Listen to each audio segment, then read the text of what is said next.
Hello, welcome to episode 3 of Korean Grammar Breakdown. Here we're going to look at 2 different ways to ask, what time is it? Introducing the formal style that we talked a little about last time. Now, the base sentence, myeot shi ida, which is not used like that, is combined of myeot, which is an indefinite pronoun or kind of question pronoun that normally means how many. In this case, it means kind of what hour. Now, she means the hour of the day of o'clock, the way we use o'clock in English. It can also just mean hour in other situations. Now, ida is what's called a copulant verb, a be verb. Am is in English. And when the copula is used at the end of a sentence, it's always attached directly to the noun, which is different from other verbs. So you can see how the base sentence there was created. Now in the play style, as you know, you add ayo to the verb. Now, ida is always treated exceptionally. It's kind of a strange bird in Korean, and it has a lot of different rules to learn about. Now, 2 of which were introduced here. Now, since she ends with a vowel, when the polite style is made, the ayo style is made, ayo becomes yayo, but when spoken, yayo is almost always pronounced ayo, which admittedly is a lot of stuff to remember, but so it ends up as myeot shi ayo, what time is it, in the polite style, which you know is used amongst adults and so on. If you don't, then refer back to the last 2 episodes. Now, the formal style question, in this case we're adding bumnika, as you can see there, is used in situations where, well, you want to be really formal. Now, it's not super common in regular conversation, but if you're talking to someone much older or someone very important, like, at work, or you just feel like being formal, or there's nothing wrong with using this, except for you're talking to kids, certainly it would. And these days, a lot of young people don't really use this. You hear it a lot on TV news reporters, on public like on a train or airplane.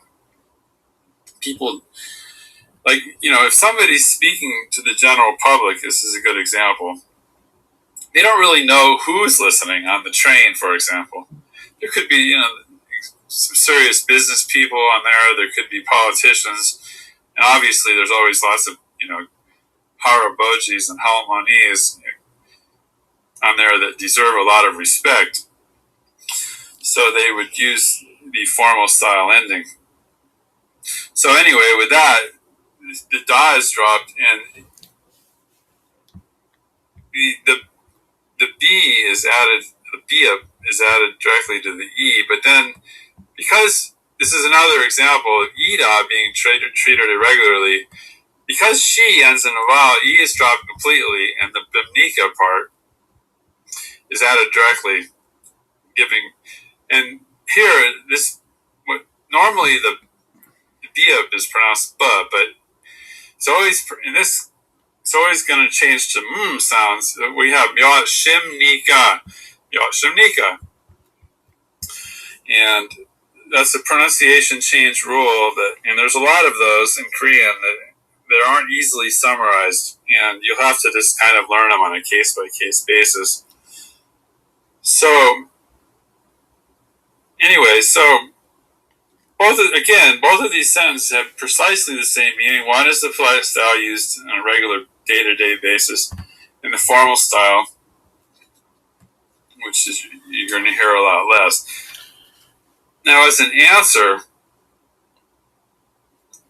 I'm only going to talk about the hours here because it's just too complicated. Now, the native Korean numbers are used, as you can see below there, 1 through 12, to give the hour of the day, the 1 o'clock, 2 o'clock, and so on. And so the answer might be something like Ne shi ayo or Ne shimni da, which would mean 4 o'clock in the same styles we just talked about. Now, the formal style declaration is not, instead of nika, it's nida. The usual rule is if someone asks a question in the polite style, the person will respond in the polite style, unless the person is much older or something like that. And so the response, if it's 4 o'clock, they're going to say ne shieo or ne shimnida, and so on. You can see the 12 possibilities there. And you can also see there's a variation when they're used simply as numbers or when they're used at o'clock. There's some differences, so you have to.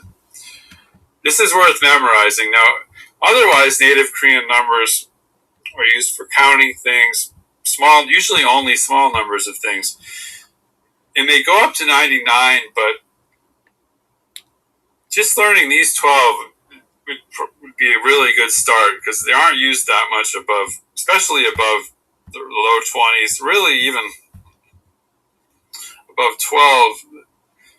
They're used less and less. A lot of people use the Chinese. And when you talk about minutes, there's the Chinese system is used. We'll have to talk about that later. It's just too much for one lesson. So, yeah, that's pretty much it here. If you like my channel, subscribe, and see you later. Bye.